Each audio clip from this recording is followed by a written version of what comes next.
أعوذ بالله من الشيطان الرجيم. بسم الله الرحمن الرحيم. سبحان الذي أسرى بعبده ليلا من المسجد الحرام إلى المسجد الأقصى الذي باركنا حوله لنريه من آياتنا إنه هو السميع البصير. وآتينا موسى الكتاب وجعلناه هدى لبني إسرائيل ألا تتخذوا من دوني وكيلا ذرية من حملنا مع نوح إنه كان عبدا شكورا. وقضينا إلى بني إسرائيل في الكتاب لتفسدن في الأرض مرتين ولتعلن علوا كبيرا فإذا جاء وعد أولاهما بعثنا عليكم عبادا لنا أولي بأس شديد فجاسوا خلال الديار وكان وعدا مفعولا. ثم رددنا لكم الكرة عليهم وأمددناكم بأموال وبنين وجعلناكم أكثر نفيرا. إن أحسنتم أحسنتم وإن أسأتم فلها فإذا جاء وعد الآخرة ليسوءوا وجوهكم وليدخلوا المسجد كما دخلوه أول مرة وليتبروا ما علوا تتبيرا. عسى ربكم أن يرحمكم وإن عدتم عدنا وجعلنا جهنم للكافرين حصيرا. سورہ بنی اسرائیل کی، جس کا ایک نام اسرا بھی ہے، اسرا بھی نام ہے اس کا، بنی اسرائیل بھی نام ہے، ان کی شروع کی آیتیں میں نے تلاوت کی ہیں۔ ترجمہ اس طرح سے ہے کہ اللہ تعالیٰ کی ذات پاک ہے جو اپنے بندے کو رات کو لے کے چلا، مسجد حرام سے لے کر آیا ہے، مسجد حرام سے مسجد اقصیٰ کی طرف، اور یہ مسجد اقصیٰ وہ جگہ ہے جس کے آس پاس کے علاقے کو ہم نے برکت سے نوازا ہے، اور ہمارا اس سفر سے لے جانے سے مقصد یہ تھا کہ اللہ تعالیٰ کی نشانیاں بہت سی ہیں، ان میں سے ہم کچھ نشانیاں دکھلائیں، اور وہ سمیع ہے، بصیر ہے۔ اور ہم نے یہ کتاب موسیٰ کو دی تھی، ایک کتاب تورات جس کا نام تھا، اور ہم نے اس لیے دی تھی کہ بنی اسرائیل اس سے ہدایت کو پکڑیں، قائم رہیں، اور ہم نے اس میں یہ بھی لکھا تھا کہ مجھ کو چھوڑ کر کسی اور کو اپنا ساتھی مت بنانا۔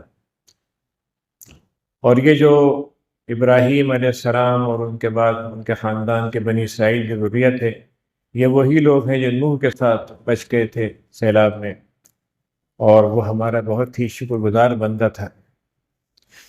پھر ہم نے بنی اسرائیل کے لیے اپنی کتاب میں یہ بات لکھ دی ہے، طے کر دیا ہے کہ تم زمین میں تمہیں 2 مرتبہ فساد پھیلانے کا موقع مل سکتا ہے، اور اس میں تم بہت زمین کے اندر تمہاری بہت ہر جگہ کوچ ہو جائے گی، ہر جگہ تمہاری پہنچ ہوگی، ہر طرح تم بلندی کے ساتھ چھائے رہو گے، لیکن تم اس میں جب اللہ کا حق ادا نہیں کرو گے تو ہم سزا کے طور پر پہلی مرتبہ تم پر ایسے بندوں کو اتار لائیں گے، نکال کے لے آئیں گے جو بڑے طاقتور ہوں گے۔ ہم لے آئے تھے جو بڑے طاقتور تھے، اور پھر وہ تمہارے گھروں میں، اداروں میں، شہروں میں گھس گئے تھے، اور یہ وعدہ ہمارا جو تھا وہ ہو کر رہا۔ پھر ہم نے تم کو دوبارہ موقع دیا، اور ہم نے تم کو جائیداد دولت سے نوازا، اولاد سے نوازا، اور تمہاری تعداد بہت زیادہ ہو گئی۔ پھر ہم نے تم سے یہی کہا کہ اگر تم اب بھی اچھے ہو جاؤ گے تو تمہیں ہی فائدہ ہوگا، اور اگر تم نے برائی کا راستہ اختیار کیا تو تمہیں ہی نقصان ہوگا۔ بہرحال جب دوسرا موقع آیا جس کے لیے ہم نے ان کو بتایا تھا، اور ہم نے ایسا کر دیا تھا کہ وہ لوگ ان کے چہروں کو مسح کر دیں، کالے کر دیں، اور ان کے مسجد میں داخل ہو جائیں جیسے پہلے داخل ہوئے تھے، اور ان کے ہاں تباہی کے سامان ان کے لیے کر دیں۔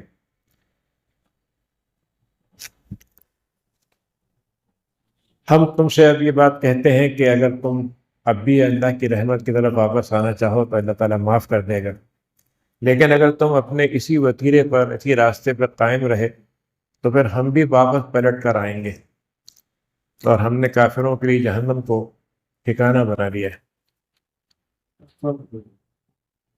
یعنی یہ اس آیت کے جو 2 موضوع ہیں، دونوں کا ایک دوسرے سے بہت فرق بھی ہے اور تعلق بھی ہے۔ پہلا واقعہ تو یہ ہے کہ جب نبی کریم صلی اللہ علیہ وسلم کو اللہ تعالیٰ نے معراج کے لیے بلایا، تو قرآن مجید میں اس کا ایک تذکرہ تو یہاں پر ہے، اور ایک سورہ نجم میں بھی ہے، اس میں فرشتہ آپ سے قریب آتا ہے، پھر آپ کو اللہ کے پاس لے کے جاتے ہیں جبریل۔ تو یہ جو واقعہ ہوا ہے، یہ بنیادی طور پر اس کے ایک مطلب تو یہ ہے کہ جتنے انبیاء ہوتے ہیں، جتنے بھی انبیاء ہوتے ہیں، اللہ تعالیٰ ان کو بہت ہی غیر معمولی قسم کی نشانیاں دکھلاتا ہے۔ قرآن مجید میں ہے کہ جنریہ ابراہیم ملکوت السماوات والارض، ہم نے ابراہیم کو آسمانوں اور زمینوں میں اپنی نشانیاں دکھلائیں۔ یعنی دوسرے الفاظ میں اگر یوں کہیں کہ اللہ تعالیٰ جو کچھ کائنات میں اس طرح سے سسٹم چل رہا ہے، جیسے کام ہو رہے ہیں، ہر ایک کو تو نہیں اللہ نے بتایا، لیکن انبیاء کو بتاتا ہے۔ اس کی وجہ کیا ہے؟ تاکہ ان کا ایمان جو ہے وہ غیب سے شاہد ثبوت پہ آ جائے۔ یعنی جب ہم یہ کہتے ہیں کہ آمنت باللہ، تو ہم تو بغیر دیکھے کہتے ہیں نا۔ اللہ تعالیٰ کے نبی بھی ہم سے یہی کہتے ہیں کہ میں گواہی دیتا ہوں، لیکن جب یہ لفظ استعمال کرتے ہیں کہ اشہد، میں گواہی دیتا ہوں، تو گواہی کے اصل مطلب تو یہ ہے کہ جہاں پر آپ کوئی چیز واقعہ دیکھیں اپنی آنکھوں سے، اس کو آپ بیان کریں، اس کو شہادت کہتے ہیں۔ دوسری شہادت کا درجہ ہوتا ہے کہ کسی آدمی کا کوئی علم ہے، مثلا کسی سے آپ پوچھیں کہ بھائی یہ بتائیے کہ بھائی اگر ایسا موقع ہوتا ہے تو ہم کیسے کیا کریں، وہ کہتا ہے بھائی میرے علم کے مطابق ایسا ہونا چاہیے، تو یہ دوسرا درجہ ہے۔ تو جب نبی یہ کہتے ہیں کہ میں گواہی دیتا ہوں، تو اللہ تعالیٰ کی گواہی وہ بھی غیب سے دے رہے تھے، لیکن اللہ تعالیٰ ان کو کوئی چیزیں دکھلاتا ہے جس کی ان کی گواہی حقیقتاً دیکھنے والی ہو جاتی ہے۔ اور ہم نبی کی گواہی پہ گواہی دیتے ہیں، یعنی جب ہم یہ مان لیتے ہیں کہ اللہ کے نبی سچے ہیں اور جو بات بتلا رہے ہیں وہ غلط نہیں ہے، تو ہم بھی گواہی میں پر گواہی دیتے ہیں، تو ہماری شہادت بھی پکی ہو جاتی ہے۔ تو اللہ تعالیٰ نے نبی کریم صلی اللہ علیہ وسلم کو مکے میں 13 سالہ جب رہے تو بہت سے واقعات ہوئے۔ شروع میں کچھ لوگ اسلام لے آئے، لیکن زیادہ تر تعداد پہلے تو خاموش رہی، پھر انہوں نے مذاق اڑانا شروع کیا، پھر دیکھا کہ تو بڑھ رہے ہیں تو مخالفت شروع کی۔ مخالفت کے دونوں طریقے تھے، ایک تو خود نبی کے ساتھ، نبی کریم کے ساتھ واقعات ہوئے، اور سب سے زیادہ یہ ہوا کہ جو کمزور مومنین تھے ان کو زیادہ۔ تو ایک موقع تو ایسا آیا جب آپ نے ان سے کہا کہ تم حبشہ چلے جاؤ، اریٹریا جو آج کل ہے افریقی ملک، کہ یہاں کا بادشاہ نجاشی ہے، عیسائی ہے، لیکن وہ انصاف کرتا ہے، اور اس کے یہاں تم چلے جاؤ، جب اچھا حالات ہو جائیں تو آ جانا۔ تو 2 دفعہ ہجرت ہوئی وہاں پر اریٹریا کی طرف، اور اس آدمی کو بھڑکانے کے لیے قریش کے لوگ گئے کہ صاحب کہ ہمارے یہاں سے بھٹک کر آ گئے ہیں، اور انہوں نے مشکل پیدا کر دی ہے، خاندان ہمارے تقسیم کروا دیے، تو ہمیں انہیں واپس دے دیجیے۔ تو اس نے جو انصاف کا تقاضا ہوتا ہے وہ اس نے پورا کیا۔ اس نے کہا کہ تم سے سن کر ایک طرفہ فیصلہ تو میں نہیں کر سکتا، میں ان سے سنوں گا۔ تو اس نے کہا بلاؤ بھائی کون لوگ ہمارے آئے ہوئے ہیں، تو وہ آئے، اس سے پوچھا۔ تو حضرت جعفر جو تھے نبی کریم کے چچیرے بھائی، ابو طالب کے بیٹے، حضرت علی کے دوسرے بھائی، تو لوگوں نے کہا کہ آپ بتا دیجئے۔ تو انہوں نے بڑی خوبصورت تقریر کی اور کہا کہ اے نجاشی، ہم اسلام سے پہلے جہالت کے دور میں رہتے تھے، جاہلیت کا زمانہ تھا، ایک دوسرے کو مارتے تھے، عورتوں کی بے حرمتی کرتے تھے، لوگوں کا مال لوٹ لیتے تھے، اور کمزور کو تو ہم دبا لیتے تھے، اور بتوں کی عبادت کرتے تھے۔ تو ہمارے درمیان میں اللہ نے ایک نبی بھیجا جس کے بارے میں ہمیں اس کے کردار، اس کی صداقت پہ ہمیں پورا یقین بھی تھا۔ جب اس نے کہا کہ اللہ کو مانو، تو جب ہم نے اس کو مان لیا تو اب ہمارے پاس ہمیں بتوں کو چھوڑ دیا، اور ہم نے اب ظلم کرنا بند کر دیا، ہم غریب امیر سب کی برابر کے ساتھ جس کا جو حق ہے دینے لگے۔ تو یہ کچھ لوگ ہمارے مخالف ہو گئے اور ہم سے کہتے ہیں کہ تو ہمارے دین میں واپس آؤ، ہم نہیں جانا چاہتے۔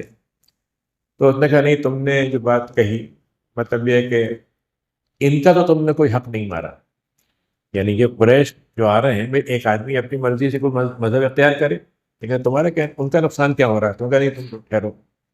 تو یہ عمرو ابن عاص جو تھے وہ قریش کی طرف سے گئے تھے، اس وقت مسلمان نہیں ہوئے تھے، تو انہوں نے کہا کہ بھائی یہ تو ترکیب کام نہیں ہوئی، دوسری ترکیب اختیار کرتے ہیں۔ تو انہوں نے کہا آپ کو معلوم ہے کہ ہمارے مذہب سے تو نکل گئے، لیکن آپ کے مذہب کے بارے میں بڑی بڑی باتیں کہتے ہیں، حضرت عیسیٰ کے بارے میں، مریم کے بارے میں بڑی بڑی باتیں کہتے ہیں. اچھا، پھر بلایا ان کو کہ بھائی تم کیا کہتے ہو. اب اس وقت صورتحال یہ تھی جو آج بھی پیش آتی ہے کہ ہم حق کہیں یا تھوڑا سا جسے کہتے ہیں کہ گول مول سی بات کریں کہ سننے والا سامنے اس کو زیادہ غصہ نہ ہو، ہم سے مخالف نہ ہو جائے. تو انہوں نے کہا نہیں، ہم تو جو ہے وہی کہیں گے.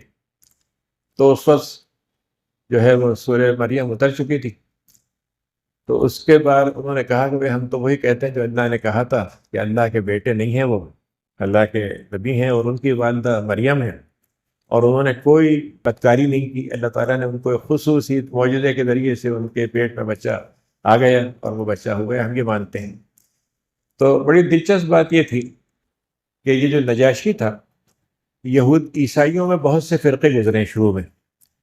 ایک فرقہ وہ تھا جو حضرت عیسیٰ کو خدا کا بیٹا نہیں مانتا تھا، ان کو یعقوبی کہتے تھے.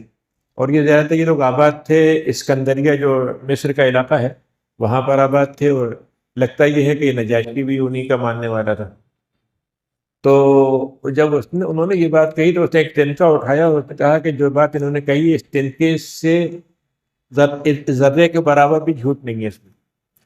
تو وہ جو اس کے درباری تھے وہ تو بڑے پریشان ہو گئے کہ یہ کیا بات ہوئی. اچھا، اس نے عوام ناز نے کو بڑے تحفے دیے تھے، وہ ہماری سفارش کر دینا. تو سفارش بھی گئی، تحفے بھی گئے اور وہ خلاف بھی ہو گئے. اچھا، نجاشی سے وہ ناراض ہو گئے کہ اچھا ہمارے مذہب میں بھی آپ اپنی مداخلت کریں گے. کوئی یہاں تو ہر مذہب والے جو ہیں، جو مسئلہ ہوتا ہے وہ یہ ہوتا ہے کہ حکمرانوں کو تو اپنے ساتھ پالتے ہیں لیکن مذہب اپنے ہاتھ میں رکھتے ہیں. تو اب نجاشی مذہب کا فیصلہ کرے تو بڑا مسئلہ ہے. مطلب میں لوگوں سے یہ کہتا ہوں کہ جب یہ طاغوت کی جو طاقت بنتی ہے اس کے تین بڑے وہ رکن ہوتے ہیں، عنصر جس کو ہم کہتے ہیں نیکسس. تین اس کے ہوتے ہیں، ایک بادشاہ، ایک مذہبی طبقہ اور ایک مالدار طبقہ. یہ تین جب جڑ جائیں تو پھر عوام بھگتتے رہتے ہیں. ایک مذہب کے نام سے دھوکہ دیتا ہے، ایک طاقت کے ذریعے سے مجبور کرتا ہے اور ایک اپنی دولت کے ذریعے سے لوگوں کو لوٹتا ہے، جیسے آج کل ہم دیکھ رہے ہیں. یہی صورتحال ہے، اس وقت بھی یہی تھی. بہرحال نجاشی نے کہا کہ نہیں، سوال ہی نہیں، میں تم کچھ بھی کر لو، میں نہیں کروں گا. اور بڑی مزیدار بات یہ ہے، تاریخ میں آتا ہے کہ نجاشی سے باقاعدہ نجاشی کے خلاف ان لوگوں نے بغاوت بھی کی تھی اور وہ جیت گیا تھا. تو اس نے کہا کہ اب تم جو چاہو کرو، میں واپس آ چکا ہوں، طاقت میرے ہاتھ میں. اور ان سے کہا کہ آپ رہیے یہاں پر، آپ کو پورا حق ہے رہنے کا. تو بعد میں تحدیث میں آتا ہے کہ بعد میں وہ مسلمان بھی ہو گئے تھے اور آپ نے باقاعدہ اس کی نماز جنازہ پڑھی. تو بہرحال میں بتا رہا تھا کہ یہ جو اس کا واقعہ تھا، پھر آپ طائف گئے. جب لوگوں نے دیکھا کہ مکے کے لوگ نہیں کر رہے ہیں، طائف گئے. اور طائف میں آپ اندازہ کیجئے کہ آپ نے سفر کیا ہے، اگر آپ لوگوں نے کبھی طائف گئے ہوں تو وہاں دو راستے ہیں. ایک تو کہلاتا ہے جو زمین سے چلتا ہوا دھیرے دھیرے اٹھتا ہے، سیلابی راستہ کہتے ہیں اسے. اور ایک ہوتا ہے جو پہاڑ سے جاتا ہے. تو پہاڑ کا جو راستہ جو ہے وہ آدھا ہے مسافت میں سیلاب کے والے راستے کے مقابلے میں. نبی کریم وہاں پہاڑ پہ چڑھ کے گئے. آپ اندازہ کیجئے اس وقت کوئی جانور بھی ساتھ نہیں. بعد دفعہ زید بن حارثہ اپنے کندھے پہ آپ کو اٹھا کے چلتے تھے. وہاں پر آپ گئے اور آپ نے وہاں پیشکش کی. تو سردار جو تھے انہوں نے دو جملے کہے. ایک جملہ تو یہ کہا کہ اللہ میاں کو اگر چن نہیں تھا تو ہم اتنے بڑے سردار کیوں نہیں بیٹھے ہوئے؟ بھائی ہمیں چننا چاہیے تھا، ہمارا یہ مقام ہے، وہ ہم نبی بنا دیتا، اللہ میاں بھی ہمیں بنا دیتا، دنیا تو ملی نہیں ہمیں. اور دوسرا یہ ہے کہ جو قریش ہے، قریش سے تو ہماری دوستی ہے، وہ اگر نہیں مانتے تو پھر ہم تمہارا ساتھ نہیں دیں گے. تو خیر یہ تو بات ہو گئی. تو آپ نے فرمایا کہ ٹھیک ہے، اگر تم میری بات نہیں مانتے تو مجھے جانے تو پھر چلے جاؤں گا میں واپس. لیکن انہوں نے لوگوں کو، بچوں کو لگا دیا کہ ذرا ان کو تھوڑا سا جیسے ہوتا ہے نا ہمارے یہاں کہ ذرا ان کو تھوڑا سا ان کی مطلب یہ کہ ڈولی اٹھا دو. تو انہوں نے پتھر تک مارے، آپ کے زخم ہو گئے. تو وہاں پر ایک قریشی کے ایک صاحب کا باغ تھا انگوروں کا. مکہ جو طائف جو ہے انگور اور انار کے لیے بہت مشہور ہے. وہ زمانے میں بھی ہوتے تو آپ کو باغ میں وہ آپ چلے گئے اندر تو اس آدمی نے اندر آنے دیا. تو وہ جو سردار تھا قریش کا وہ موجود تھا وہاں. اس نے کہا بھائی یہ ذرا سے ان کو تکلیف ہو جائے، کو کچھ انگور دیا کھانے کے لیے. تو آپ کو جب انگور دیے تو وہ آپ نے بسم اللہ پڑھی. تو وہ جو شخص تھا اس نے کہا کہ یہ آپ نے یہ لفظ کہاں کہا؟ ہم نے تو آج تک کبھی مکے میں یا طائف میں نہیں سنا. اس نے کہا نہیں، یہ تو اللہ کے نام سے میں لیتا ہوں. تو آپ کون ہیں؟ میں نے کہا اللہ کا رسول ہوں. تو انہوں نے کہا اچھا آپ رسول ہیں، کیسے رسول مانوں؟ تو انہوں نے کہا دیکھو تم کہاں کے ہو؟ کہا میں نینوا کا ہوں، عراق کا ایک شہر ہے نینوا، وہاں کا ہوں۔ تو انہوں نے کہا وہاں پہ ایک نبی پیدا ہوئے تھے جن کا نام یونس تھا، مچھلی والے، تو وہ انہی کو ماننے والا تھا، وہ ان نبی کو۔ تو اس نے کہا کہ آپ تو وہ جیسے کہتے ہیں کہ وہ آپ کے پیروں پہ گر گئے۔ تو وہ جو سردار دیکھ رہا تھا اس نے کہا ہوا کہ یہ ٹھیک ہے کہ حرکت کی تم نے؟ تو اس نے کہا صاحب یہ دنیا میں اس وقت سب سے اچھے آدمی نہیں، ارے کیا بات کرتے ہو، تمہارا مذہب ان سے اچھا ہے، تم اسی میں رہو۔ مطلب بہرحال وہ بات ہو گئی، آپ آ گئے۔ تو واپسی میں جب آپ آ رہے تھے تو ایک جگہ ہے وادی ہے نخلا کہلاتی ہے، کھجور کے درخت ہیں وہاں پہ، تو جینوں کا گروہ گزرا، قرآن میں ذکر ہے اس کا سورہ جن میں۔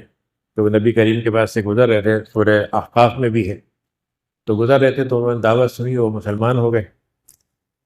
بہرحال اس کے بعد ہوا یہ کہ حضرت ابو طالب کا انتقال ہو گیا، پھر حضرت خدیجہ کا انتقال ہو گیا۔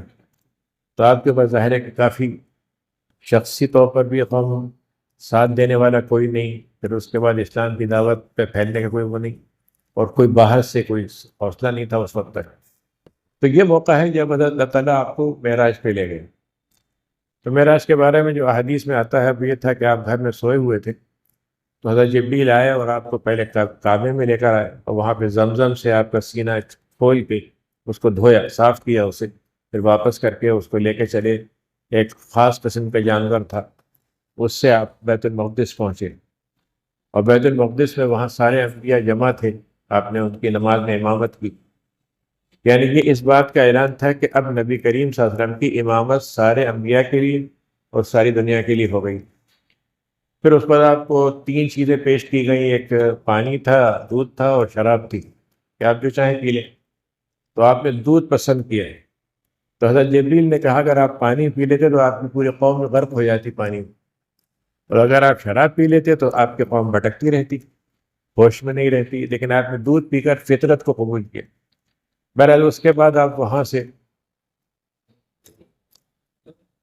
وہاں سے آپ پہنچے، اور آپ نے گویا، اب آپ اندازہ کیجئے آج کے دور میں ہمارا انسانی سفر ابھی تک کہاں تک ہوا ہے کائنات میں، اور کائنات کے بارے میں ابھی تک جو ہم نے دریافت کیا ہے وہ یہ ہے کہ اگر ہم چلنا شروع کریں تو کئی ارب سال ہم کو پہنچنے میں لگیں گے۔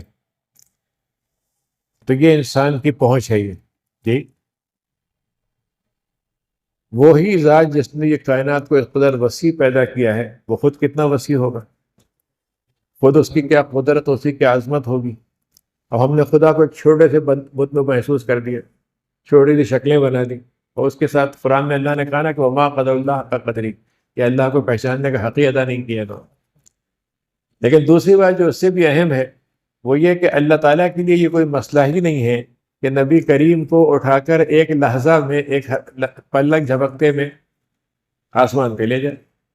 جی حضرت سلیمان کا تو واقعہ سامنے ہے نا، قرآن میں ذکر ہے کہ ملکہ سبا جو ہے یمن میں ہے، اور آپ جو ہیں وہ مطلب بیت المقدس میں ہیں، یعنی کم سے کم وہاں سے 1500 کلومیٹر کا فاصلہ ہے۔ تو آپ نے کہا کہ بھئی اس کا تاج تخت ہے، کیسے لایا جائے گا؟ تو ایک نے کہا میں اٹھا کے لے آتا ہوں، دوسرے نے کہا بس آپ آنکھ بند کیجئے اور سامنے ہوگا، اور ہوا۔ تو کہنے کا مطلب یہ اللہ تعالیٰ کی جو طاقتیں ہیں کبھی کبھی دکھاتا ہے۔ تو میں یہ جو پہلے بات کہی تھی کہ انبیاء کو اللہ تعالیٰ دکھاتا ہے آیتیں، اللہ تعالیٰ نے نبی کریم کو آیتیں نہیں دکھلائیں، ہیڈ آفس دکھلائے، یعنی جہاں سے ساری دنیا کا مرکز ہے، جہاں سے نظام چلتا ہے، وہ اللہ تعالیٰ وہاں پر آپ کو لے کے گیا۔ تو یہ وہ گویا اس طرح سے وہ اعزاز ہے جو گویا اور انبیاء کو اس طرح سے نہیں ملا۔ حضرت ادریس کے بارے میں آتا ہے کہ وہ آسمان پہ ان کو لے جایا گیا تھا، لیکن پھر وہیں انتقال بھی ہو گیا ان کا۔ تو بہرحال یہ بتا رہا ہوں کہ وہاں پر گئے، اور آپ نے وہاں پر 7 آسمانوں میں انبیاء سے ملاقات ہوئی، ہر ایک نے آپ کو بہت ہی خوش آمدید کہا، اور ہر جو انبیاء کا ساتھی ہر دور میں ایک نبی کا نمائندگی، نبی تو ہر جگہ ہوں گے لیکن نمائندے کے طور پر۔ تو اس میں جب اللہ تعالیٰ کے پاس آپ پہنچے، جس کو اللہ تعالیٰ نے کہا کہ سدرت منتہا، ایک ایسی بیری کا درخت ہے جو جہاں پر چیزیں ختم ہو جاتی ہیں، تو اس میں وہاں جا کر جبریل بھی رک گئے کہ اب آپ آگے آپ جائیے، میں نہیں جا سکتا۔ اللہ تعالیٰ نے وہاں پر آپ کو کیا کہتے ہیں جو کلام سے نوازا، پھر 5 نمازیں فرض کی گئیں، تو آپ نے واپسی میں وہ مقامات بھی دیکھے کہ جنت والوں کے مقامات کیا ہوتے ہیں اور جہنم والوں کے مقامات کیا ہوتے ہیں، سزائیں کیا ہوتی ہیں، یہ ساری چیزیں آپ کو دکھلائی گئی۔ تو یہ واقعہ جو ہے اسرا کہلاتا ہے۔ اسرا اصل میں کہتے ہیں عربی میں رات کو چلنے کو، تو اسرا کا مطلب یہ کہ رات میں ہی واقعہ ہوا تھا۔ اور واقعہ یہ ہے کہ جب آپ واپس آئے تھے تو یہ کہتے ہیں کہ بستر جو چھوڑ کے گئے تھے ویسے ہی گرم تھا جیسے آپ گئے تھے۔ تو صبح آپ نے لوگوں کو بتایا تو لوگوں کو تو یقین ہی نہیں آیا، کسی نے کہا کہ دیکھیے مذاق کر رہے ہیں، ہم کو شام جانا ہو تو ہمیں کئی مہینے لگ جاتے ہیں، یہ ایسے ہو کے آگے۔ حضرت ابوبکر صدیق سے کہا کہ بھائی یہ ایسا کہہ رہے ہیں، تو انہوں نے کہا جب مجھے یہ میں مان لیا میں نے کہ نبی کریم کے پاس وہی اللہ کے پاس سے آتی ہے، اس میں میرے لیے کیا مسئلہ ہے؟ اللہ تعالیٰ ان کو وہاں لے کے جاتا ہے، اس لیے ان کا لقب صدیق پڑ گیا۔ تو بہرحال یہ جو واقعہ ہے یہ اس کے اندر آج کے لحاظ سے جو 3-4 اہمیت کی باتیں ہیں وہ یہ ہے کہ اللہ تعالیٰ نے مسجد حرام کو مسجد کہا ہے۔ تو مسجد حرام کی تعمیر حضرت ابراہیم نے اپنے بیٹے اسماعیل کے ذریعے مل کر کی تھی، قرآن میں ذکر ہے اس کا۔ وہی ابراہیم انہوں نے اپنے دوسرے بیٹے اسحاق کے ساتھ جو مسجد تعمیر کی اس کا نام مسجد اقصی ہے۔ جی مسجد اقصی قرآن میں کہہ رہا ہے کہ ہم مسجد اقصی لے گئے۔ اب وہ تاریخ کے ساتھ کھیل یہ کیا گیا، یہ کہا گیا کہ نہیں اصل میں یہ جو تھا حضرت سلیمان کے زمانے میں ہمارا ہیکل تھا، سالومن ٹیمپل، اور چونکہ یہ مسجد اس کی جگہ بنی ہے اس لیے ہم اس کو گرا کے دوبارہ اس کو بنائیں گے۔ یعنی یہ منصوبہ ہے ان کا، باقاعدہ اس کے نیچے وہ کھدائی کر رہے ہیں، کھدائی کافی کھود چکے ہیں، تو کھدائی وہ کر چکے ہیں۔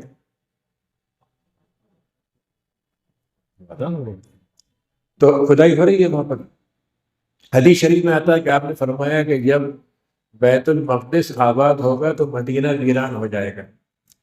ویران ہونے کا یہ مطلب نہیں کہ لوگ چلے جائیں گے، بلکہ اس کا مطلب یہ ہے کہ گویا دنیا کا اس وقت اقتدار کا، طاقت کا، سرکشی کا موقع بیت المقدس میں ہو جائے گا۔ تو بہرحال یہ کہ وہاں پر جب یہ واقعہ ہوا تو اللہ تعالیٰ کی طرف سے گویا اللہ نے کہا کہ ہم نے اس جگہ کو بڑے برکت سے نوازا ہے، اور اس میں جو مسجد اقصی ہے بارکنا حولہ جو ہے، آج تو ملک تقسیم ہو گئے ہیں، ہے نا، لیکن پرانے زمانے میں یہ علاقہ بلاد شام کہلاتا تھا، شام کا یعنی کنٹری آف شام۔ تو اس میں اس وقت موجودہ طور پر فلسطین، جارڈن اردن، لبنان، شام، یہ سب وہ ہیں جو مسجد اقصی کے آس پاس کے علاقے ہیں جن کے اندر اللہ تعالیٰ نے برکت سے نوازا ہے۔ تو یہ جو سفر تھا نبی کریم صلی اللہ علیہ وسلم کا، وہ اس بات کا اعلان تھا کہ آپ کی امامت اور آپ کا یعنی سفر اس طرح سے ہو گیا۔ دوسرے یہ کہ آپ کو دنیا مانے نہ مانے، آپ کی پہنچ آسمان تک، آپ کے لیے اور آپ کی امت کے لیے یہ ساری باتیں ہیں۔ تو اس کے بعد اللہ تعالیٰ نے یہ کہا کہ جب تذکرہ تھوڑا سا آگے بڑھتے ہوئے کہا کہ یہ وہی لوگ ہیں جو موسیٰ علیہ السلام جن کے پاس کتاب ہم نے بھیجی تھی، بنی اسرائیل جو ہے۔ بنی اسرائیل بنیادی طور پر تو حضرت یعقوب کا لقب ہے اسرائیل، یعنی حضرت اسحاق کے جو بیٹے ہیں یعقوب، ان کا لقب اسرائیل۔ ان کے 12 بیٹے تھے، تو 12 بیٹوں سے جو خاندان چلے ہیں وہ بنی اسرائیل کہلاتے ہیں، چلڈرن آف اسرائیل ان کو کہتے ہیں یہ لوگ۔ اور ان کی بعد میں انہوں نے 2 گروپ کر دیے تھے، ان کے 2 گروپ ہو گئے تھے ان کے۔ ان کی 2 دفعہ حکومت رہی، 2 دفعہ۔ حضرت سلیمان کے زمانے میں تو خود قرآن نے ذکر کیا حضرت داؤد کی حکومت تھی، حضرت سلیمان کی تھی۔ بعد میں پھر ان کی 2 حکومتیں ہو گئی تھیں، ایک یہودا اور ایک لاوی، یعنی سامرا، یہودا اور سامرا کے نام سے 2 ریاست بن گئی تھی۔ تو جب انہوں نے اللہ کے حکم کو توڑنا شروع کیا، قرآن مجید میں سورہ بقرہ میں لکھا ہے کہ ہم نے اسے یہ کہا تھا کہ ایک عبادت کرنا، صرف ایک خدا کی، لوگوں کے ساتھ اچھا معاملہ کرنا، اور بغیر سبب کے کسی کے ملک پہ حملہ نہیں کرنا اور قبضہ نہیں کرنا۔ تو قرآن نے کہا کہ تم نے سب کام توڑے ہمارے، لیکن جب تقسیم کا وقت آیا کہ ایک پکڑ لیا ایک آدمی کو، تو کہا ہماری کتاب میں لکھا ہے کہ چھوڑنے کے اتنے پیسے دیتے ہیں۔ تو ان کا عجیب بات ہے، پرانی جو حکم تھے اصل وہ تو غائب کر دیے، اور یہ والا حکم تو قرآن کا یاد رہ گیا۔ تو بہرحال انہوں نے جب یہ کیا تو اللہ تعالیٰ نے ان پر ایک بخت نصر کے نام سے عراق کا بادشاہ تھا، اس نے کسی وجہ سے بھی جو اللہ تعالیٰ نے اس سے کام لینا تھا۔ حدیث میں آتا ہے کہ اللہ تعالیٰ اپنے دین کا کام بدترین گناہ گار سے بھی لے لیتا ہے. تو وہ اللہ تعالیٰ اس کو لے کر آیا تو انہوں نے ان کی پوری ریاستیں ختم کر دی.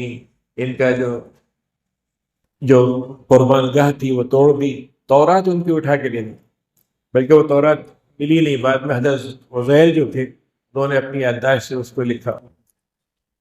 تو یہ ایک واقعہ ہوا جس میں یہ قرآن میں ذکر کیا ہے کہ ہم نے لکھا تھا کہ تم دو دنیا میں ہم کو دو موقع دیں گے. یہ دو موقع کیوں کہہ رہا ہے اللہ تعالیٰ؟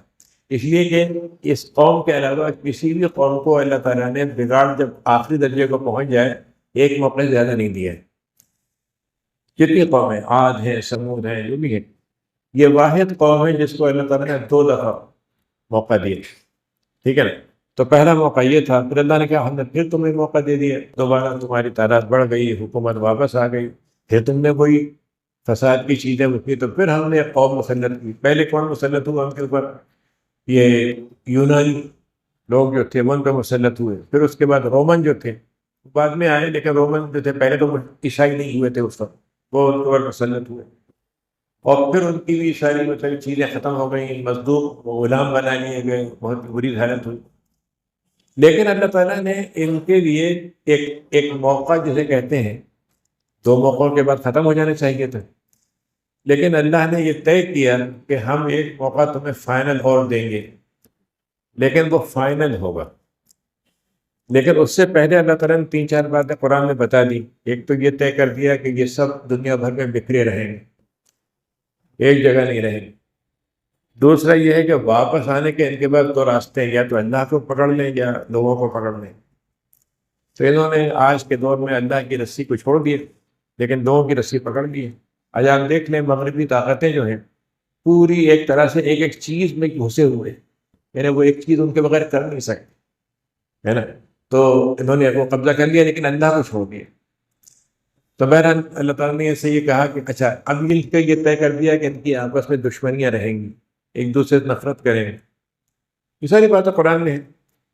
تو ہوا یہ کہ انہوں نے 1880 کے آس پاس یہ طے کیا کہ ہماری ایک قومی ریاست ہونی چاہیے، اور مختلف علاقے تھے. اس وقت فلسطین طے نہیں ہوتا، لیکن بعد میں فلسطین کا نام آ گیا. برطانیہ کی حکومت تھی، انہوں نے ان کو دے دیا 1918 میں، اور پھر 47 میں یہ ملک بن گئے. اب بن تو گیا، 3000 سال پرانا علاقہ تھا جو ہمارے پاس تھا. تو 3000 سال پہلے آپ نکل بھی چکے تھے اس سے. تو اگر اس کی بنیاد پر آدمی کے مطالبہ کرے کہ صاحب یہ گھر جو تھا 200 سال پہلے میرا تھا، اب مجھے وہ چھیننا ہے آپ سے، مطلب کیسے وہ ہوگا؟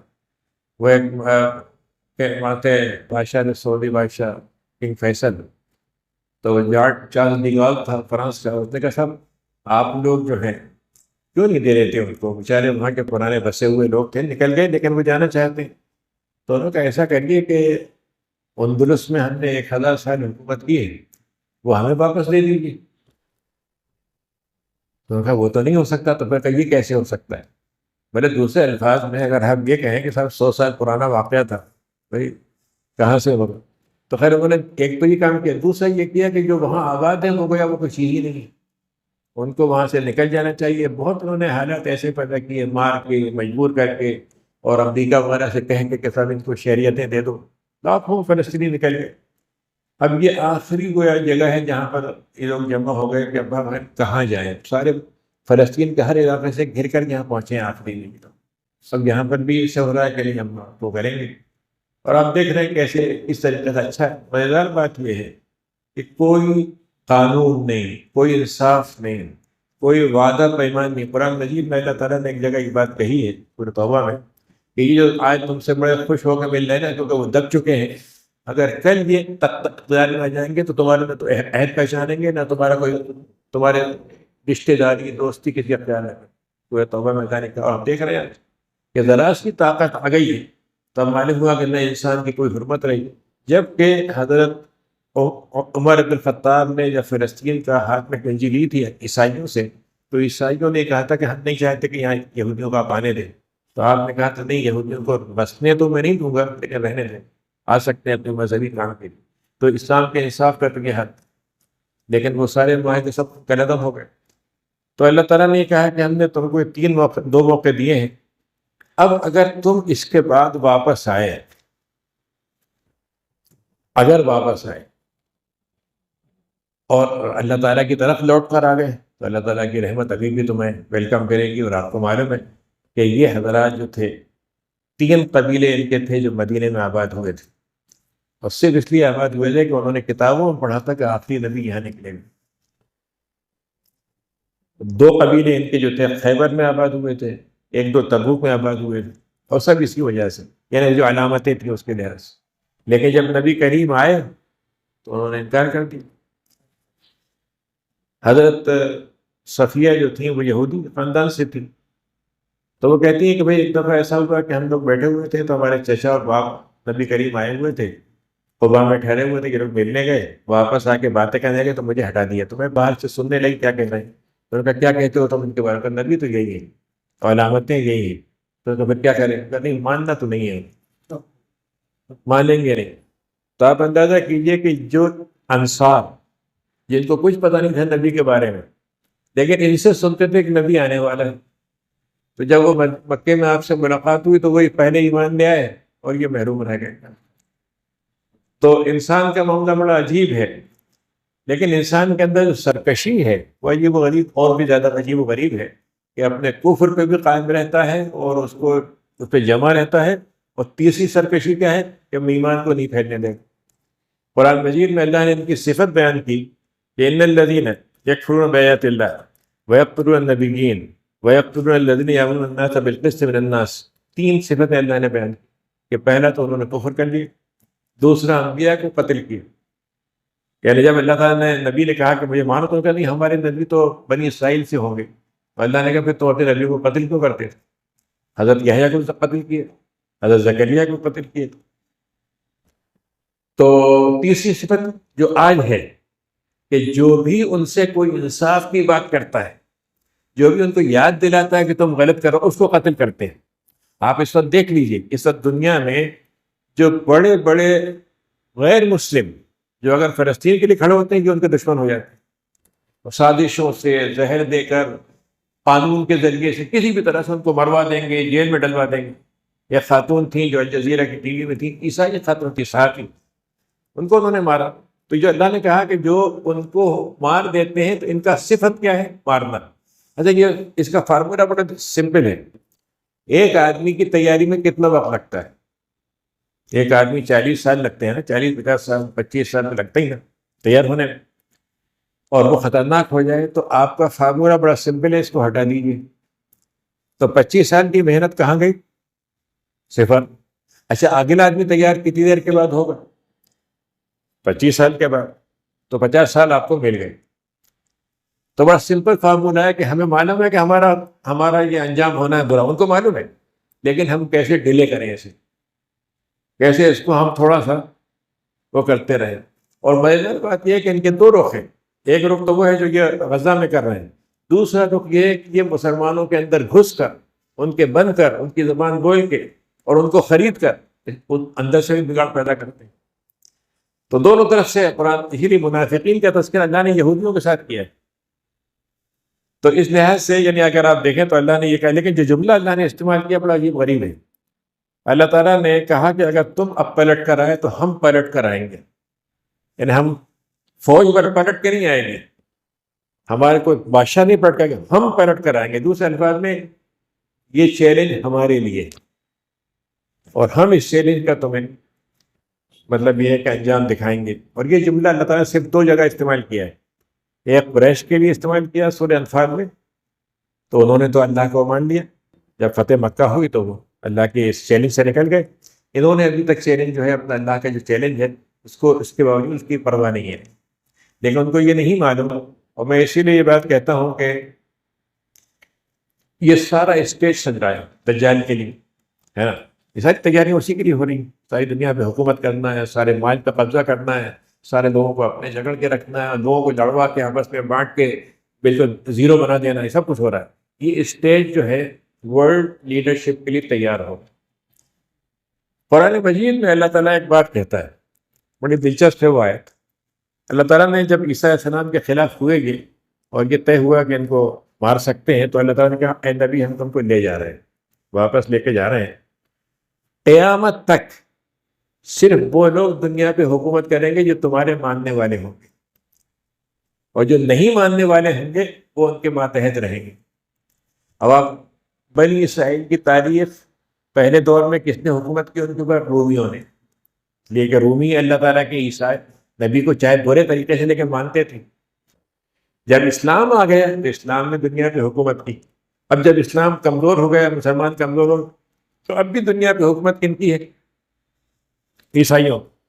ان کا جو فارمولہ ہے اس میں بڑا عجیب قسم کے دھوکے بازی ہے۔ انہوں نے دو تین، جیسے قرآن مجید میں، یعنی ہمارے اندر ایک فرقہ پیدا کیا کہ مسلمانوں کے اندر سے گھس کے حضرت علی کے نام سے اور آل بیت کی محبت کے نام سے بگاڑ پیدا کیا جائے، ایسے ہی انہوں نے پہلے عیسائیت کو بگاڑا، سینٹ پال کے نام سے اس نے سارے تصور باتیں پیدا کی۔ ایسے ہی انہوں نے ابھی امریکہ میں ایک دو بائبل ہیں جو ایوانجلسٹ کہلاتے ہیں، ان کے ہاں جو بورن اگین کہلاتے ہیں، ان کی بائبل میں یہ لکھا ہے کہ عیسیٰ علیہ السلام اس وقت تک نہیں آئیں گے جب تک اسرائیل قائم نہیں ہو جائے گا۔ تو انہوں نے کیا کیا کہ وہ جو سیاسی جنگ تھی وہ اس کو دینی جنگ بنا دیا۔ یعنی آج کا جو امریکن عیسائی ہے وہ یہ دین سمجھ کے مدد کرتا ہے، جیسا وہ تو ہماری کتاب میں لکھا ہے۔ تو میں نے ایک دفعہ پوچھا ایک صاحب سے، شاید میں نے پہلے بھی کہا ہوگا آپ سے، ایک ربائی سے میں نے پوچھا کہ بھائی یہ بتاؤ کہ تم ان سے دوستی کر رہا ہو، اور جب عیسیٰ تمہارے مسیح آئیں گے تو ان کا کیا ہوگا؟ تو کہتے ہیں ہم ان کو یہودی بنا دیں گے، اپنے ساتھ جوڑ دیں گے۔ میں نے عیسائی سے پوچھا، عیسائی پادری سے، میں کہا بھائی تم ان کی مدد کر رہا ہو، اور جب ان کا آیا گا تمہارا کیا ہوگا؟ انہوں نے کہا نہیں وہ ٹھیک ہو جائے گا، وہ یہ لوگ بھی عیسیٰ علیہ السلام کو مان لیں گے۔ تو دونوں ایک دوسرے کے دھوکے میں مبتلا ہیں۔ عجیب بات ہے کہ دونوں ایک دوسرے کو دھوکہ دے رہے ہیں اور دونوں ایک دوسرے کا کام بھی لے رہے ہیں۔ لیکن عملاً ہوا یہ ہے کہ یہودیوں کے نفرت جو ہے عیسائیوں کے دل میں اتنی ہے آپ سوچ نہیں سکتے۔ یہ جو اس وقت مظاہرے ہو رہے ہیں نا امریکہ میں اور مغرب میں، یہ اس لیے نہیں ہو رہا کہ مسلمانوں کی ہمدردی میں، یہ اس لیے ہو رہا ہے کہ وہ یہودیوں سے بے پناہ نفرت کرتے ہیں، اور ان کے پاس کوئی آپشن نہیں تھا کہ وہ اپنا اظہار کریں۔ تو اللہ نے ان کو ایک دوسرا راستہ دکھا دیا۔ تو میں کہہ رہا تھا کہ ایک تو انہوں نے یہ کیا، تو میں یہ کہہ رہا ہوں جو بات ہے کہ جب یہ ورلڈ آرڈر بن جائے گا تو اس وقت حضرت عیسیٰ علیہ السلام تشریف لائیں گے اور قیادت پھر ان کے پاس ہوگی۔ تو یہ ساری کوششیں کر رہے ہیں، اس کا پھل کون کاٹے گا؟ اس کا پھل مسلمان کاٹیں، اور جو مسلمانوں کے ساتھ جڑ جائے گا۔ لیکن اس پھل کو کاٹنے کے لیے ہمیں حضرت عیسیٰ اور حضرت یہ کہہ لیجیے کہ یعنی دجال سے نفرت اور مساعد محبت، یہ ہمیں کرنا ہوگا۔ اگر ہم دجال والوں کے ساتھ جڑ جائیں یا دجال کے بارے میں آئیں بائیں کرنے لگیں تو اس کا امکان ہے کہ ہم اس گروپ میں شامل نہ رہیں۔ تو یہ میں اس لیے یہ آیتیں میں نے پڑھی کہ آپ دنیا کے پوری دنیا میں گھوم کے چلے جائیے، یہ نقشہ اگر اللہ نے نہ بتایا ہوتا تو آپ کو کبھی نہیں معلوم ہو سکتا۔ دنیا کے کسی تاریخ کی کتاب میں نہیں ملے گا، دنیا کے کسی مطلب یہ کہ مذہب کی کتابوں میں بھی نہیں ملے گا، یہ صرف اللہ نے بتا دیا۔ تو ایک لحاظ سے اگر آپ دیکھیں تو وہ اللہ کی ذات جس کے لیے ماضی کوئی چیز نہیں ہے، جس کے لیے حال کوئی چیز نہیں، جس کے لیے مستقبل کوئی چیز نہیں ہے، سب زمانے اس کے لیے ایک ہے۔ وہ جو بتا رہا ہے ہم کو، وہ صرف ماضی کے نہیں بتا رہا کہ تمہارے ہم نے نبی بھیجا 14 سال پہلے، وہ یہی بتا رہا ہے کہ 3000 سال کے بعد کیا ہوگا، مرنے سے پہلے کیا ہوگا، قیامت سے پہلے کیا ہوگا۔ اب اس کا مطلب پھر یہی ہے کہ اتنا ایسا علم رکھنے والا آدمی ہمیں بننا چاہیے کہ ہم ان چیزوں سے آگاہ رہیں، اور اس پر ہمیں تیار رہنا چاہیے کہ یقیناً اس میں ہمارا کچھ بھی ہو جائے ہم اسلام کے ساتھ کھڑے ہوں گے، چاہے اس کے لیے کچھ کھونا پڑے، اس کے لیے کچھ دینا پڑے، کوئی اس ہو جائے، لیکن ہمارا رشتہ کبھی بھی کفر سے نہیں جڑے گا۔ تو اس میں قرآن مجید نے جو حقیقت بیان کی، اگر یہ واقعہ نبی کریم نے 14 سال پہلے ہم کو سنایا ہے، 14 سال سے لوگ یہی سمجھ رہے ہیں، لیکن اب تو ہم اتنے قریب آ چکے ہیں اس کے، اگر دیکھا جائے تو کم سے کم 3-4 علامتیں تو بڑی پکی ہو گئی۔ ایک علامت یہ ہے کہ قرآن نے یہ کہا تھا وَجِئْنَا بِكُمْ لَفِيفًا، ہم نے تم کو زمین بھر میں بکھرا دیا ہے، اب ہم تم کو پھر سمیٹ کے لے آئیں گے۔ آپ دیکھ لیجیے یہودی سب سمیٹ کے کہاں جمع ہو رہے ہیں۔ یعنی اس وقت بنیادی طور پر جو بھی دنیا میں یہودی ہے وہ آٹومیٹک سٹیزن ہے اسرائیل کا، وہ جب چاہے وہاں آ جائے، اور ابھی بھی ہو رہا ہے، بہت سے لوگ نکل بھی جاتے ہیں لیکن سٹیزن شپ ہے ان کے پاس، اور امریکن سٹیزن شپ ہے اور لڑتا ہے جا کے اسرائیل میں ہو رہا ہے۔ تو اللہ تعالیٰ نے مجھے یہ بات کہی تھی ہم لے کر آئیں گے، تو یہ وعدہ تو پورا ہو رہا ہے۔ اسی کے بعد جو بات اللہ تعالیٰ نے کہی کہ ہم نے یعنی یہ جو ہے کہ ایک حدیث، دو حدیثیں ہیں. ایک حدیث ہے کہ اس امت میں ہمیشہ ایک گروہ رہے گا جو حق پر جمع رہے گا. اب وہ گروہ 100 ہیں، 1000 ہیں، 1,00,000 ہیں، اس کو فرق نہیں پڑتا، لیکن رہیں گے ضرور. یعنی ہزاروں لوگ، پوری امت خاموش ہو جائے لیکن چند لوگ پھر بھی بولتے رہیں گے اس میں. ٹھیک ہے. لیکن ایک گروہ کا اسی حدیث کا لفظ ہے کہ وہ بنی اسرائیل میں ایک گروہ ایسا ہوگا. تو میں یعنی آپ سے یعنی یہ بات کہہ رہا ہوں، یہ درس سے پڑھا نہیں، لیکن میں تھوڑی بہت اپنی آس پاس کی چیزیں کی معلومات بھی اس میں شامل کر کے بات کر رہا ہوں. مطلب میں 1980 میں اردن گیا تھا. تو اردن میں ہم لوگ اس وقت نوجوان تھے، طلبا کی چھٹی تھی ہماری، تو گھومنے نکل گئے تھے. تو وہاں پر میں گیا تو وہاں پر الاخوان المسلمون کے نام سے جو تنظیم ہے وہ اس کا افسر تھا، ہم وہاں چلے گئے تھے ملنے. تو باتیں ہوتی رہی. تو وہ ایک فلسطینی بیٹھے ہوئے تھے، بزرگ سے آئے، تو ان سے باتیں ہونے لگی. تو انہوں نے کہا بھائی تمہیں ہم کیا بتائیں، آج سے 30-40 سال پہلے فلسطین میں یہ حالت تھی کہ ایک آدمی باہر سے گیا، اس نے پوچھا کہ جمعے کی نماز کہاں ہوتی ہے؟ تو اس نے کہا بھائی ہمیں تو نہیں معلوم کہاں ہوتی ہے، وہ فلاں بزرگ بوڑھے صاحب بیٹھے ان سے پوچھو. تو ان کے پاس گیا تو ہاں یہاں ایک فلاں مسجد میں ہوتی تھی پہلے. تو آپ سوچئے کہ آج جو نسل اس وقت پیدا ہوئی ہے، جتنے یہ حماس کے لوگ ہیں سب حافظ قرآن جی، اور جن کے یہاں فجر کی نماز میں اتنی حاضری ہوتی جتنی اور نمازوں میں ہوتی. تو آپ سوچئے کہ اللہ تعالیٰ نے اس قوم کو کہاں سے زندہ کیا جی. اور اس میں جس شخص نے زندہ کیا ان کو، وہ بیچارہ اپاہج تھا، احمد یاسین کو گولی لگی تھی تو کمر میں ہڈی تھی، چل نہیں سکتے تھے. تو میں کہنا چاہ رہا ہوں کہ یہ جو مرحلہ اس وقت آیا ہے، یہ اتنا آسان مرحلہ نہیں جس کو ہم سمجھ رہے ہیں. اس کے پیچھے 50 سال کی محنت اور 50 کی محنت ہے. احمد امین حسینی تھے جنہوں نے سب سے پہلے فلسطین کانفرنس کی تھی. علامہ اقبال اس میں شریک ہوئے تھے، اور علامہ اقبال نے جو باتیں اس وقت کہی تھی آج بھی وہ سچی ہیں. علامہ اقبال نے اس وقت کہا تھا کہ تیری دوا نہ جنیوا میں نہ لندن میں ہے، کہ یہود کی رگے جاں اس کی فرنگ کی رگے جاں پن جائے یہود میں. اس وقت یہ بات کہی تھی، آج دیکھ لیجیے اس کی بات صحیح ہوتی. اور اس نے ایک اور شعر کہا تھا کہ محمد عربی سے ہے عالم عربی کا وجود. عالم عرب انہوں نے قومیتوں میں تقسیم کر دیا، عیسائی اس کے حکمراں بن گئے. تو وفد اقبال نے کہا تھا کہ عرب نام عربی بولنے کا نہیں ہے، عرب ملک میں رہنے کا نہیں ہے، عرب نام ہے نبی کریم سے جوڑنے کا اور نبی کریم کے پیغام کو آگے بڑھانے کا. تو یہ بڑی 50-60 سال کی محنتیں ہیں جس پہ صرف ہوئی ہیں. اور اس وقت جو صورتحال ہے رہی، لیکن اس میں جو حدیث کے جو الفاظ ہیں میں آپ کو سناؤں تو ہو سکتا ہے کہ آدمی کبھی تو مایوسی والے حدیث سنا رہے ہیں آپ، لیکن اسی میں امید بھی آپ نے فرمایا کہ پہلا گروہ جو ہوگا، جو دشمنوں سے اس کی لڑائی ہوگی، وہ بھاگ جائیں گے، مقابلہ نہیں کریں گے، تو اللہ تعالیٰ ان کو کبھی معاف نہیں کرے گا. یہ میں آپ کو دلچسپ بات بتاؤں کہ احمد یہ جو حسن بنا تھے اخوان مسلمین کے بانی، ان کے زمانے میں یہ فلسطین بن چکا تھا، اور انہوں نے والنٹیئر جمع کیے کہ ہم لڑنے جائیں گے. تو یہ مصر میں تھے، تو ان کا راستہ تھا یا تو فلسطین غزہ سے جاتے یا اردن سے جاتے. تو اردن میں انہوں نے اپنے کچھ لوگوں کو متعین کیا. تو میری اس سے ملاقات ہوئی ان صاحب سے، کا نام رفاعی خاندان کے تھے، بڑے مشہور آدمی تھے، مزید بھی رہ چکے تھے. تو انہوں نے کہا کہ ہم نے جو بھی اسلحہ تھا، یہ طے ہو گیا کہ یہودی ہار رہے تھے. تو ایک طرف تو انہوں نے برطانیہ سے مدد کی درخواست کی، امریکہ سے، لیکن دوسرا کام عجیب کیا انہوں نے عرب ملکوں سے اپیل کی کہ صاحب آپ سنبھال لیں اس کام کو اور ان کو ہٹا دیں. انہوں نے لے لیا، جیسی لے لیا صلح ہو گئی. یعنی دوسرے الفاظ میں یہ حکومتیں جو تھیں، نہ ان کا کوئی ایمانی مشن تھا، نہ ان کا عسکری مشن تھا، نہ ان کے اندر کوئی قومی جذبہ تھا، ٹھیک ہے، 1 منٹ میں. جبکہ وہ والنٹیئر جن کے پاس کچھ کھانے کو ہو سکتا ہے نہ ہو، ان سے یہودی ڈر گئے تھے. تو ایک وقت وہ آیا جس میں وہ دوسرے گروہ کے بارے میں آپ نے فرمایا کہ دوسرا انتہائی گروہ ہوگا جو شہادت سے نوازا جائے، شہادت سے، اور وہ افضل الشہداء ہوں گے، شہداء میں افضل ترین ہوں گے. تیسرے گروہ پہ آپ نے کہا کہ تیسرے گروہ پہ پھر فتح ہے. تو اگر اس وقت اگر ہم دیکھیں تو ہم دوسرے سٹیج پہ چل رہے ہیں، یعنی اس وقت قربانیاں ہیں. اور دیکھ رہے ہیں آپ کیسے قربانی دے رہے ہیں، بچے قربانی دے رہے ہیں. آپ بتا بتائیے ان کا کیا کھانے آپ فوٹو دیکھیے تو آپ پریشان ہو جائیں. پہلے کھانا آدمی کے لیے کھانا مشکل ہو جائے، اور کوئی مسئلہ نہیں، ساری دنیا مانے کر دو تین جملے بن دیے ہیں کہ صاحب یہ اینٹی سیمیٹزم ہوتا ہے اور ہم سے وہ نفرت کرتے ہیں اور یہ سب خبریں جھوٹی ہیں، بس ختم ہو گئی. لیکن اللہ تعالیٰ کے جو نظام چل رہا ہے وہ یہ ہے جس کو اللہ تعالیٰ نے کہا ہے کہ جب ہم چاہتے ہیں کسی قوم کو اوپر لانا تو ہم اس کو تیار کرتے ہیں.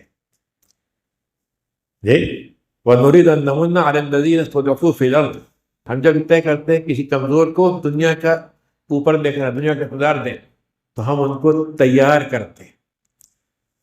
تو یہ صدقہ آپ دیکھیں تو یہ تیاری کا مرحلہ ہے، اور اس میں کم سے کم مسلمانوں نے ایک بات کو ثابت کر دی ہے کہ اپنا ایمان وہ نہیں کھوئیں گے. جان کھو دیں گے، مال کھو دیں گے، لیکن دوسرا وہاں سے بھاگیں گے نہیں، وہیں مریں گے جو کچھ ہو. آپ دیکھیے کہ میں یعنی کئی دفعہ یہ بات کہی ہے لیکن دہرانے میں کوئی حرج نہیں ہے کہ اس وقت دنیا میں ہمارے قریب ترین جو واقعات ہوئے ہیں، جو قریب ترین واقعات ہوئے ہیں، سب سے بڑا واقعہ ہے ایک ایران کا انقلاب کا تھا، ٹھیک ہے نا، بہت بڑا انقلاب کا تھا، پورے مغرب ہل گیا تھا اس سے، لیکن دھیرے دھیرے وہ شیعہ انقلاب ہو گئے. تو انہوں نے سنیوں کو زیادہ نشانہ بنانا شروع کر دیا، شام پہ قبضہ کر لیا، عراق پہ قبضہ کر لیا، یمن پہ کر لیا. پھر اس کے بعد اس سے بڑا انقلاب آیا افغانستان کا، یعنی وہ قوم جس نے تین کہنے چاہیے نا کہ جو عالمی طاقتیں ہیں ان کو تباہ کیا، پہلے برطانیہ کو، پھر روس کو، پھر امریکہ کو. لیکن افغانستان کا امپیکٹ عالمی نہیں بن سکا، اسی علاقے تک محدود رہا. یہ پہلا واقعہ ہے غزہ کا جس کا امپیکٹ پورا عالمی ہے، ہر جگہ. اور میں نے بات پھر کہی تھی، پھر کہوں گا کہ 80% لوگ اس وقت ان کے ساتھ کھڑے، 20% لوگ ہیں جو حکمراں اور مفاد پرست و فنا فنا ہیں وہ ان کے ساتھ. تو یہ ایک نیا پورا ایک دم ایک نئی مطلب یہ کہ صورتحال بنی ہے. تو اب اس میں وہ جان کی بازی ہار جائیں، جو کچھ ہو جائیں، لیکن وہ جنگ جیت چکے ہیں، ایمان کی جنگ اور اللہ سے عہد پہ قائم رہنے کی جنگ. اور یہودی جنگ ہار چکے ہیں کیونکہ انہوں نے اللہ کی رسی کو نہیں پکڑا. چاہے وہ دنیا کچھ بھی کر لیں لیکن وہ اللہ تعالیٰ کو شکست نہیں دے سکتے، یہ بات طے ہے، اس میں تو کوئی شک نہیں نہ ہو کہ اللہ تعالیٰ کی شکست جو مدد آ جائے تو اس کے بعد کوئی چیز نہیں ہوگی.